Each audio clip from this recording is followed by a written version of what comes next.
यामीन सैयद के साथ नजर डालते हैं आज की कुछ दिलचस्प खबरों पर। नाज़रीन, 23 मार्च यौम पाकिस्तान का दिन करीब आता जा रहा है और इस दिन की जाने वाली अजीमुल शान परेड के लिए तैयारियां जोरों शोर से जारी हैं। जबकि रिहर्सल के दौरान चीनी फौज के दस्तों ने जीवे जीवे पाकिस्तान नगमा गाकर दिलों को गरमा दिया। नाज़रीन, इस साल यौम पाकिस्तान के मौके पर होने वाली परेड में पाक फौज के साथ पहली मर्तबा चीनी फौजी दस्ते भी शरीक होंगे, जबकि परेड में तुर्क मिलिट्री बैंड भी हिस्सा ले रहा है। अजीमुल शान परेड की रिहर्सल छकरपड़िया परेड ग्राउंड में की जा रही हैं, जहां चीनी फौजी दस्ते भी इसमें हिस्सा ले रहे हैं।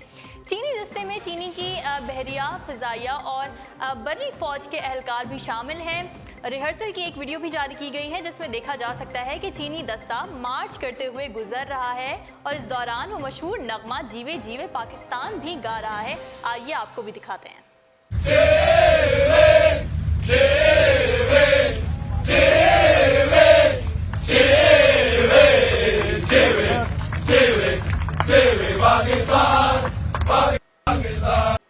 जी जनाब, चीनी फौज की जानिब से पाकिस्तान के लिए इस दोस्ती और मोहब्बत का इजहार यकीनन हर पाकिस्तानी का सर फख्र से बुलंद और आंख नम कर देगा।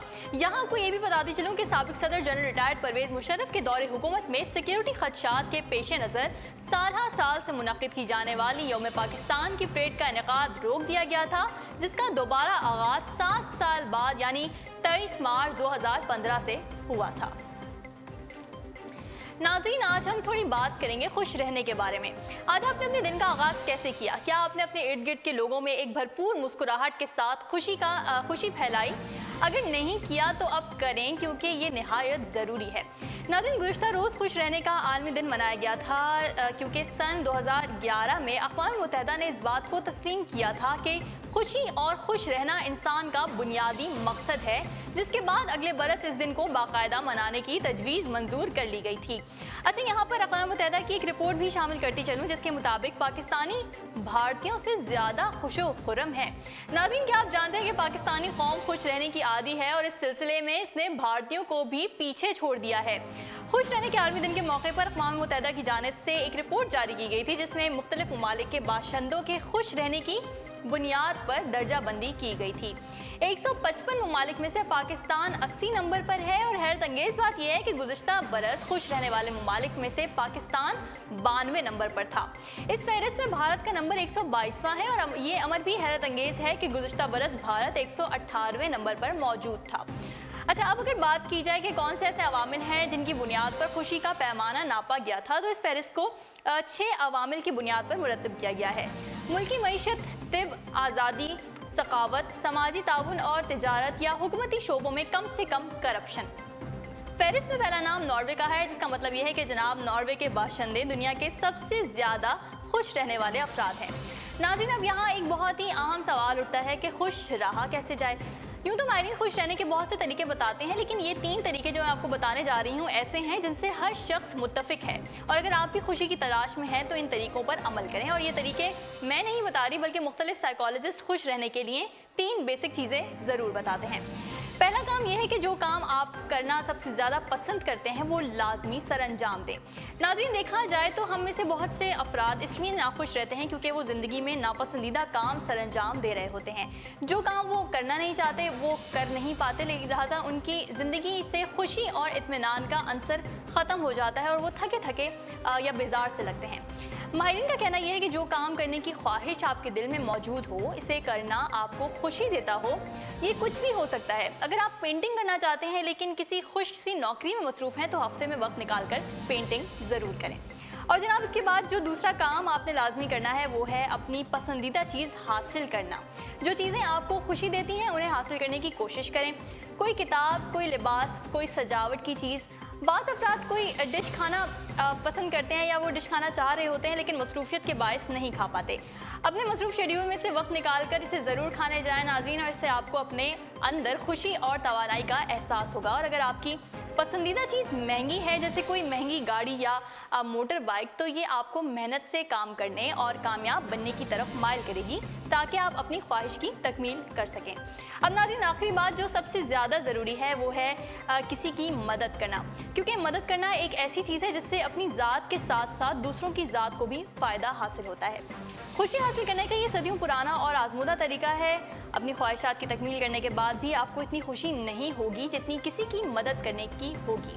ज़रूरी नहीं कि आप लाखों रुपए से किसी की मदद करें। किसी ज़रूरतमंद बच्चे की मामूली ज़रूरत पूरी कर देना या अपने किसी साथी का कोई ऐसा काम करवाने में मदद कर देना जो इसके लिए बहुत ज़रूरी हो मगर वो हो नहीं पा रहा हो, आपको बेहद खुशी का एहसास देगा।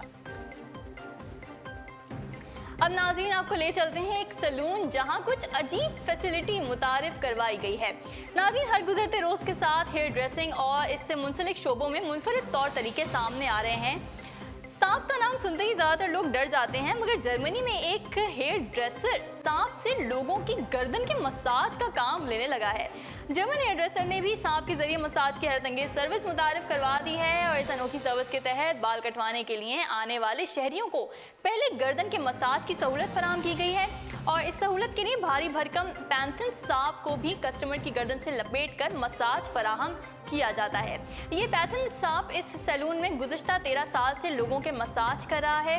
हेयर ड्रेसर फॉलिक डॉलर का ये दावा है कि इस मुनफरिद तरीके मसाज से न सिर्फ कस्टमर्स को सुकून मिलता है बल्कि सांप के हवाले से मनफी सोच भी कम होती जा रही है।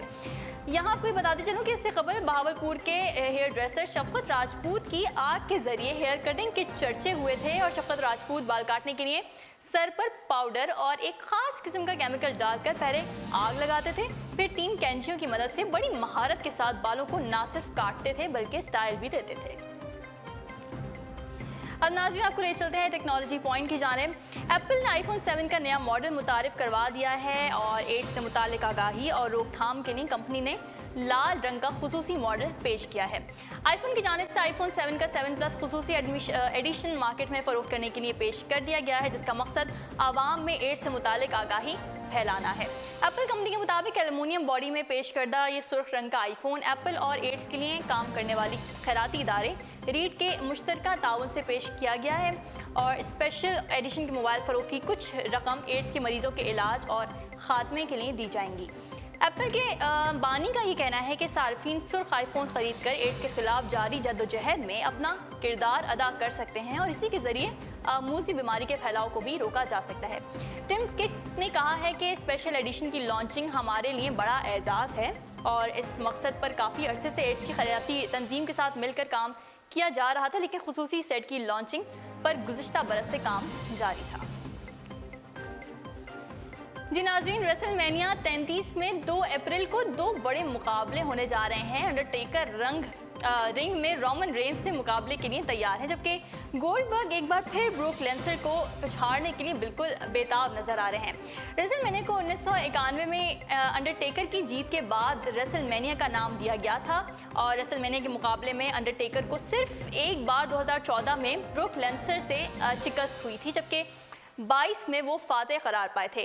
रेसलमेनिया जिसका मद्दाहों को बेसब्री से इंतजार रहता है, अब कुछ ही दिन की दूरी पर है। अंडरटेकर और Roman Reigns, Chris Jericho, Kevin Owens, Randy Orton, Roman Reigns और अंडरटेकर 2-2 हाथ करने के लिए रिंग में उतरेंगे।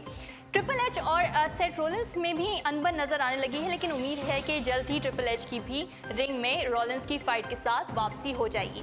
वाज़ेह है कि डेडमैन ने शॉन माइकल को रेसलमेनिया में ही शिकस्त देकर उनके करियर का अख्ताम कर दिया था। यही नहीं बल्कि ट्रिपल एच स्टिंग मैच में बाद में अंडरटेकर के सामने तक टिक ना पाए थे। अब देखना यह है कि क्या अंडरटेकर को रोमन रेंज शिकस्त देकर उनके करियर का अख्ताम कर पाएंगे या अंडरटेकर ही 24-2 की विक्ट्री के साथ सुर्खरू हो जाएंगे।